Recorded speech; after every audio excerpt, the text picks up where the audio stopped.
2019 жылдын 10 айдын ичинде ички иштер органдарынын жалпы 126.774 кылмыш жана жооптар катталды. Анын ичинен 64.737 кылмыштар түзүп, былтыркы жылга салыштырмалуу 42.437 кылмышка же болсо 190%га көп катталган. Ал эми катталган 62.037 кылмыш жооптар болуп эсептелет. Катталган кылмыштардын 1.132 фактысы оор жана өтө оор кылмыштарды түзүп, былтыркы жылга салыштырмалуу 357 кылмышка же болсо 24%га төмөн катталган. Алардын ичинен өтө оор кылмыштар 105 факт алып, былтыркы факт түзүп, былтырга салыштырмалуу 299 фактка же болсо 74%га аз катталган. Киши өлтүрүү 151 факт катталып, былтыркыга салыштырмалуу 12 фактка же болсо 7%га аз катталган. Саламаттыкка атайлап оор залал келтирүү 167 фактка катталып, былтырга салыштырмалуу 36 фактыга же болсо 17,7%га аз катталган. Жабырлыучулардын үчүн өлүмүнө алып келген 34 факт катталган. Былтырга салыштырмалуу 14 факт же болсо 29,2%га аз катталган. Уюшкан кылмыштуулук боюнча айтып кетсек, ички иштер кызматтары тарабынан жалпы 136 уюшкан кылмыштык топтун мүчөлөрү кармалып, алардын ичинен издөөдө жүргөн 13 кылмышкер жоопко тартылган. Кармалган кылмыштык топтордун мүчөлөрү тарабынан жалпысынан 44 кылмыш жасалган. Алардын атап кетсек, киши өлтүрүү, опуза талап, каракчылык, алдамчылык жана башка кылмыштар менен бүгүнкү күндө тергөө сотко чейин өндүрүш жүрүп жатат. Акыркы убакта жалпы резонанс жараткан Мадидан дагы жеке ишкер Хувурдун өлүмү боюнча айтып кетсек, ушул жылдын 5-октябрынын күнү Сверлов районунун ички иштер бөлүмүнө Имитжанов аттуу жаран кайрылган. Анын бир тууганы Хуфур Дайынс жоголуп кетти депчи. Бул факт боюнча ыкчам иликтөө иштеринин негизинде бул кылмышка шектүү болуп 7 адам кармалган. Алар өздөрүнүн жеке кызыкчылыгы үчүн тоно акча табуу багытында Хуфурду уурдап өлтүрүп, анан көмүп салышкан. Бүгүнкү күндө жана айтып кеткендей 7 адам кылмыш жообуна тартылууда, сотко чейин өндүрүш жүрүп жатат. Андан тышкары 23 октябрь күнү жоголуп кетти деп, Манас аэропортунан жоголду деп Керимов деген жаран бир тууган Керимов боюнча кайрылган. Бул факт боюнча дагы ыкчам иштер жүргүзүлүп, бүгүнкү күндө ал кишинин ошол эле күнү өлүгү Манас аэропортунун жанындагы бир машинанын багажинен табылган. Бул кылмыш боюнча бүгүнкү күнү 2 кылмышкер кармалып, жоопко тартылды жана андан сырткары дагы 2 адам аныкталып, издөөгө жарыяланды. Жалпысынан ушундай маалыматтар берип койсок болот. Суроолор болсо жооп бергенге даярбыз. По поводу второго, случая, вот вы же говорите, по Хусану Каримову. Вы говорите, что были задержаны, определенные лица, и так далее, и тому подобное. Мотив преступления какой у них был? И насколько правда, что он действительно встречал деньги из-за США? На данный момент там в многих средствах массовой информации было заявлено, что он является бизнесменом или частным предпринимателем. Это не установлено. Он занимался частным извозом. По определенным данным, действительно, перевозом каких-то денежных средств занимался. На сегодняшний день не установлено, кто передавал ему деньги, и сколько, и какая сумма. Кылмышкерлер кармаганда алар айткан жок болбу? 125 миң акча калды деп айткан турат. Ал эми тергөөнүн алкагында акчалар табылды, тергөөгө өткөрүп берилди. Ал тергөөнүн купая сырдыгы болгон үчүн толук кандуу тергөөнүн аягына чейин айта албайбыз. Сумка бул 10 килограмм тереңинде. Ал видеодо турганды. Аны биз көрсөткөн жокпуз да. Ошо видеону көрсөткөн кишилерден сурасаңыз болот. Жок, ошол видео дали катары ошол видеодогу Жок, бала ал- кармалган турбайбы тиги кылмышкер катары мындай шектүү катарычы. Андан сырткары да 2 адамды атасыңар. Ал 2 адам сырттан күтүп турганбы, ким болгон алар, эмне үчүн алардын розыскка жарыяланса дагы аты жөнү жарыяланбай атат, айтпай атасыңар да аты жөнүнчү. Эмне биз мисалы обычно бир адамды издегенде розыск жарыяланганда сүрөт илинет эмес беле? Азыркы бул учурда эмнеге 2 адамдын издөөгө салынган 2 адамдын аты жөнү айтылган жок? Алар ким болгон негизинен? кылмышкерлер болгон. Всё понятно, кто конкретно это Да. был, то есть знакомые, незнакомые лица. Муну кыскача айтканда бул кылмыш топ мурдагы соттолгон адамдардан турат. Мурдагы ушундай эле каракчылык тоноо менен соттолгон адам, 4 адам акча табуу, тоноо максатында кылмышсыз жасашкан. 2 киши кармалды атам, 2 киши аныкталып, издөөгө жарыяланган материалдар даяр болду. Жакынкы күндө кимдер экенин издөөгө толук маалымат беребиз. А канча акча алды, ал видеодо айтып атасыз, мынча килограмм түсөт экен, мынча эметет экен, ал биздин материал эмес. Канча Вы же Вы постоянно говорите, в ближайшее время, да, в ближайшее время мы там то сделаем. Когда это ближайшее время? То есть есть определенные рамки сегодня, завтра, послезавтра. Вы их объявили в розыск, а где ориентировки? Куда вы их вообще? На границе выставлены ли? там по положению бывает местный розыск, межгосударственный розыск. Какой розыск вы их объявили? Пока местный розыск объявили, в течение 10 дней она объявляется межгосударственный розыск. Там определенные рамки есть, согласования есть. На основании этих в течение 10 дней она объявится межгосударственный розыск. Имена, фамилии, явки, пароли, кто это? Имена, фамилии дадим. Вы что допытываете имена, пароли, явки, еще что? В чем проблема сейчас? Проблем нету. Ну? Никаких проблем нет.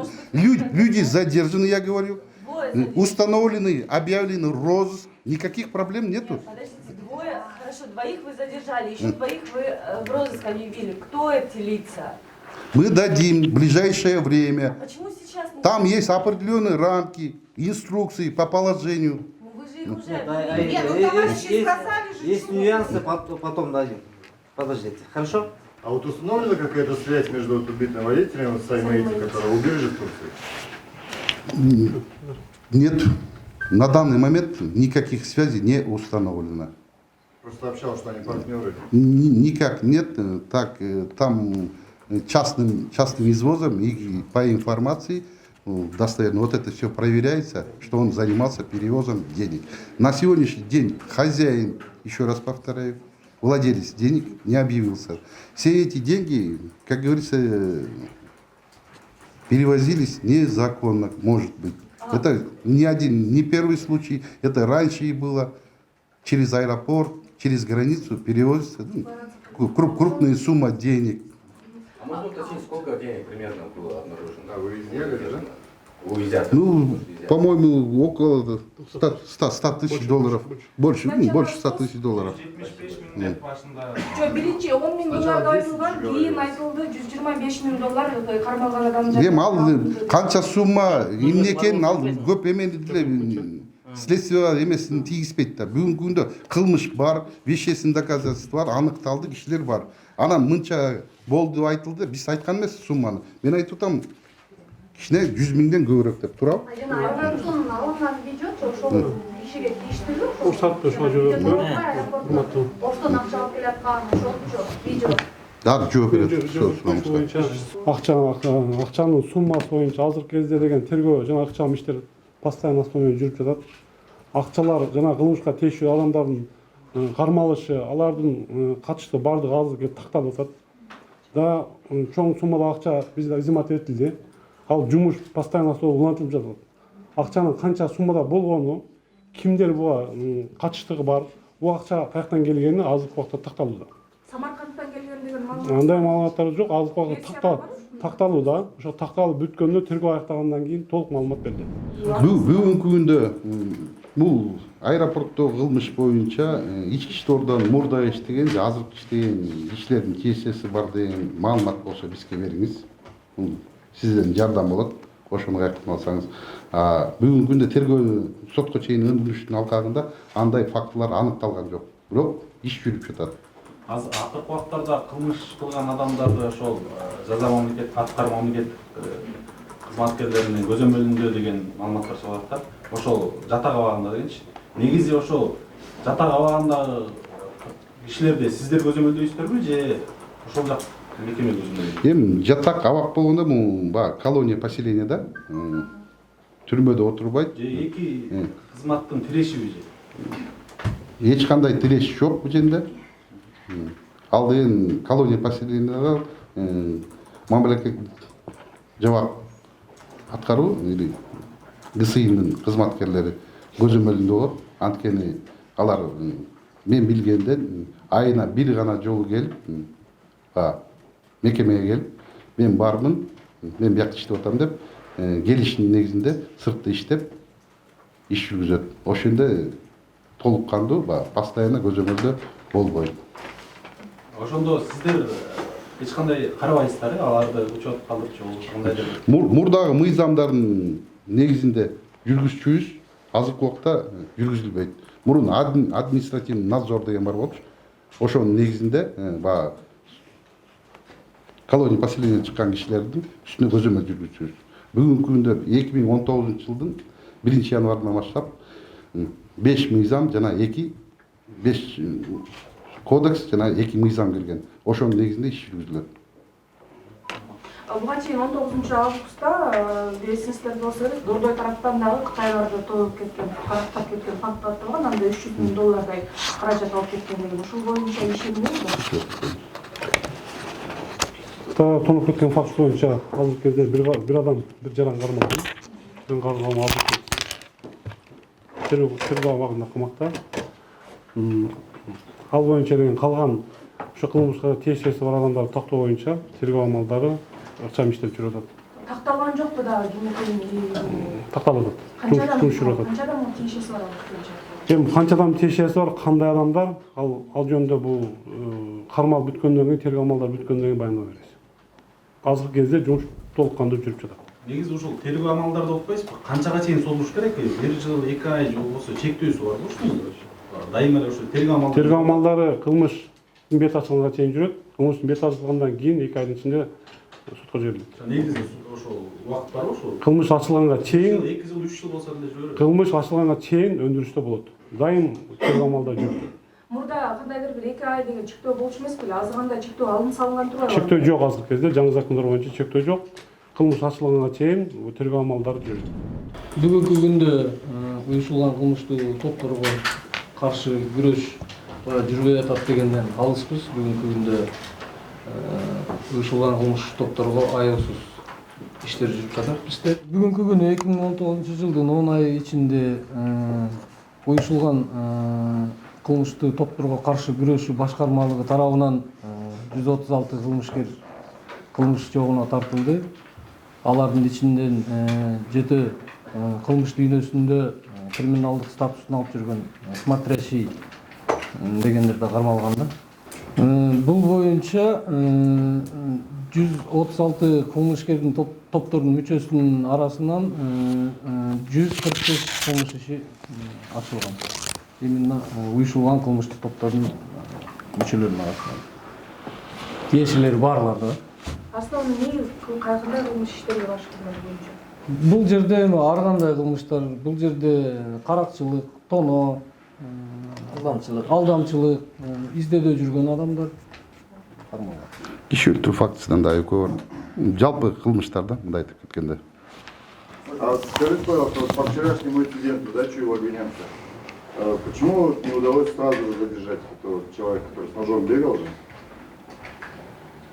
Просто здесь вопрос такой, профессионализм, да, милиционеров, он же может кого-то ранить. Почему сразу не удалось задержать? Вот эти сотрудники, которые сперва пытались задержать и неуспешно задерживали, это недавно введенная служба, это патрульная служба. Некоторые сотрудники пришли на конкурсной основе по требованию времени, по требованию общественности, неправительственной организации и так далее. На конкурсной основе они прошли отбор в эту службу. И действительно там опыта и практики маловато, поэтому чуть-чуть такие недостатки вчера были. Не подготовлены, да? Дополнительные занятия по профессиональной подготовке будут усилены именно с сотрудниками службы патрульной милиции. Вот, будет. Потому что там 2 месяца учились в академии МВД. Полностью. Ну, 2 месяца. Да, 2 месяца учились, и на сегодня задача поставлена усилить борьбе по профессиональной подготовке именно сотрудников патрульной службы милиции. Алар эмнеге ушундай эмеге барышты да, ушу айтсаңыз, замминистр катары. Эми конкурстан өткөндө мындай айтканда ал общий физический подготовка деп коет да. Общий физический перечислять десек анын эмелери көп да. А жерде мындай владение рукопашный боем деген көрсөтүлгөн эмес да. Ал деген кызматкер иштегенден баштап күнүмдүк же жумалык общий физический подготовканын негизинде жүргүзүлөт да. Ошо анан баягы мындай айтканда көчөдөн келген жок деп атасыз, эми баягы биздин эле мурунку жарандар да. Урматтуу коллегалар, ушул боюнча мен да бир кошумча айтып коеюн.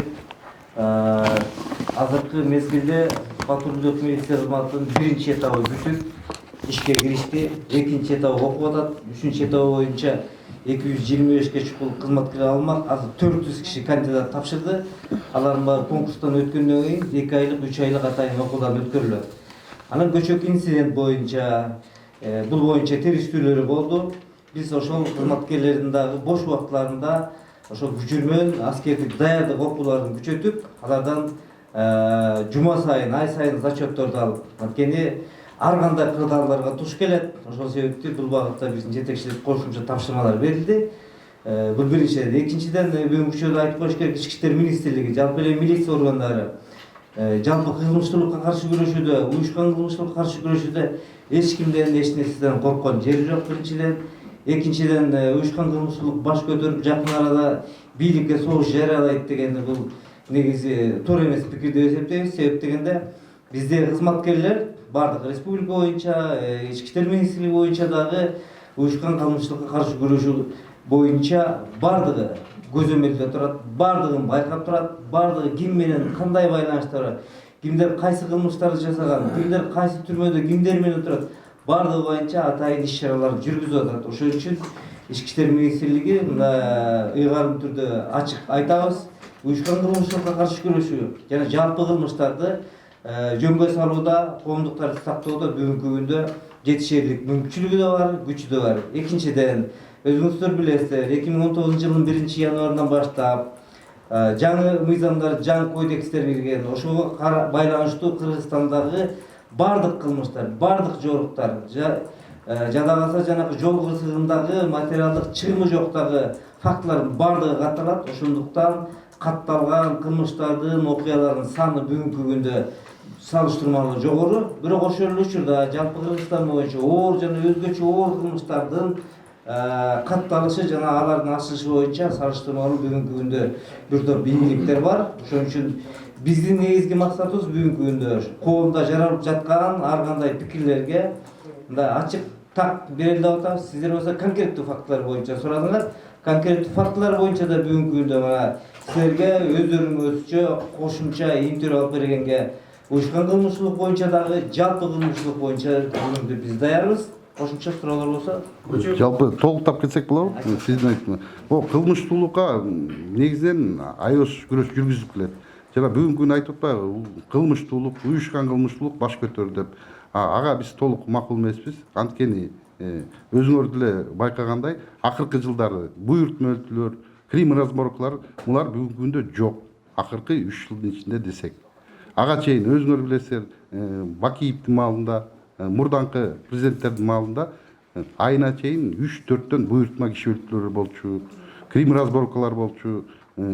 Бакиевдин маалында 2007-2008 жылдары бийлик өкүлдөрү, кылмыш дүйнөсү, аткаруу бийлигинин өкүлдөрү бүт баары аралашып алып, Медет Садыковдун өлүмүнө аралашып 28 киши катышканы ошону аңдап сотко жөнөтүлгөн. Өзүңөр аны да билесиздер. Бүгүнкү күндө андай фактылар жок. Анан бийликке согуш жарыяла калды дегенге биз толук макул эмеспиз. Уйгур Мадина базарында соода кылган өлтүрүлүшү бул буйрутма эмеспи? Анын жанындагы себебин премьер айтпады беле, ишкерлер маселени чечүүдө эки мындай милиция кызматкерлерин кайрылгыла, укук органдарына кайрылгыла дегенде мындан кийин айтып кетпеди эле, бир ишкердин буйрутмасы болушу мүмкүн, эки ишкердин бир маселеси чечилбей калганда. Жок, андай эмес. Бул ишкер эмес, бул жеке ишкер негизи. Андай бирөөнүн баягы буйрутмасы бар экен, бул жерде аныкталган жок. Андай факты жок. Тоноо максатында, акчасын алуу максатында гана анан жасалган. ошолордун алдына канчасы алынды ошол тергөөнүн? Сиз айтып Машина. Бул жеке ишкер болгон, эч кандай инвестор болгон эмес. Бул жаран Кытай жараны. Бул ошол тоноогондор, өлтүрүүгө баргандар өздөрүнүн деген материалдык положениясы начар болгон себебинен акчасы жок ошол кылмышка барышкан, булар дайрданышкан, арыздан аңышкан, ошол себептен аңдып барып акчасын көп акча талап кылышкан. Көп акчасы ал уйгур улутундагы Кытай жаранында көп акча болгон эмес. Канча талап? Ошол себептен анын жанынан 70 миңдей акчасын алышкан чөнтөгүндөгү. 70 миң доллар? Жок, сом. 70 миң сом өзүнүн чөнтөгүндө жүргөн. Калган келип деген аракет кылышкан, ошол жанын кыйнап үйүндөгү акчаларын алды. Үйүндө деле чоң суммада акча жок болгон. Ошол себептен кийинден кылмышты жашыруу максатында өлтүрүүгө барышкан. Канча ошондо жалпы канча сом алган болуп калат алар? 70 миң сом алышкан жана. 70 сом анын автомашинасы. Сыртка автомашинасын алышкан, автомашинасын ошол башка түскө боеп сатууга аракет кылган убагында биздин кызматкерлердин күчү менен камалган. Ири сумма канча талап кылган болчу? Ири сумма, ал суммасын айтышкан эмес да. Сиз чоң суммада акча бересиз деп талап кылышкан. Ошол кезде деген ал чоң сумма, алар айткандай чоң суммада акчасы бул жагында болгон эмес. Бул жеке ишкер, чоң суммадагы обороттор менен иштеген ишкер болгон эмес. Ошол себептен чоң сумма акча ал жагында жок. Как? Большая сумма, Сумма номинал. Сколько вымогали? Чоң сумманалар деген конкретно айтышкан эмес. Чоң суммада акча талап кылышкан. Ал жаган деген болгону 400 миң сомдой эле акчам бар. Андан акча бере албайм деп айткан. Ошондой бир сөз бар. Так, Марат, дагы эмне сураган? Дагы тез. Вот по поводу обнаруженного трупа в Исватинском районе гражданина Южной Кореи Лин Чанг Су. Есть версия о том, что к данному происшествию можно, или, я не знаю, как зарегистрировано в милиции, может убийство или иной какой-то факт зарегистрирован. Но якобы причастен депутата Урмата Самаева Дастан Бишенкулов. Есть такая версия. Азыркы эле бул жаран боюнча деген жоголуп кеткен фактысы боюнча шаарга Октябрьский району деген арыз менен кайрылышкан. Андан кийин бул жарандын өлүгү ошол Ысыката районунун суудан табылган. Азыркы кезде экспертизалык медицинский эксперт дайындалып, эмне себептен сууга чөгүлгөндөн, эмне себептен өлгөн, жана жаракаттары барбы жокпу, эмне себептен ал жерге барган, кимдер алып барган, кандай болгон боюнча толук тергөө амалдары жүрүп жатат. Азыр кимдин кандай канчалык тиешеси бар экенин айта албайбыз. Тергөө амалдары бүтөт, ошондон кийин гана соттун медицинская чыккандан кийин гана жыйынтык чыгат. Марат, дополнил, он незаконно пересекал, по предварительным данным, он незаконно пересекал государственную границу, то есть через брод. По предварительным данным установлено, на момент пересечения сработала сигнализация тревожная, и группа начала подъезжать, все это установлено, он обратно начал переплывать. В это время и утонул. А вот у вас есть информация о том, что вот в реке Чуд там воды, говорят, по колено, как он получился, если он пытался пересечь Казахстан, как он оказался в БЧК, его тело? Вы последний раз когда смотрели реку? Она местами по колено, но течение большое. Ну, человек просто в БЧК оказался, почему тело нашли в БЧК, а не в реке Чуд. Она же притекает приток БЧК, часть Казахстана утекает, а часть город Бишкек, БЧК попадает эта вода. Анын да жанында акча болгон деп атпайбы? Айтылган ошол. Жагандай маалымат жок. Ну, при нем нашли деньги. Да. Нет, при нем нашли. А вот заявители не говорили то, что у него были большая сумма денег? На сегодняшний день это не установлено. Кто передавал ему крупную сумму? Насколько крупная сумма? Ну, разные же бывает, крупная сумма. По вашей мерке крупная сумма, вы что считаете? Вам вопрос. Нет, по вашей мерке. 100 тысяч долларов. 100 тысяч. Вот так, такой суммы не было.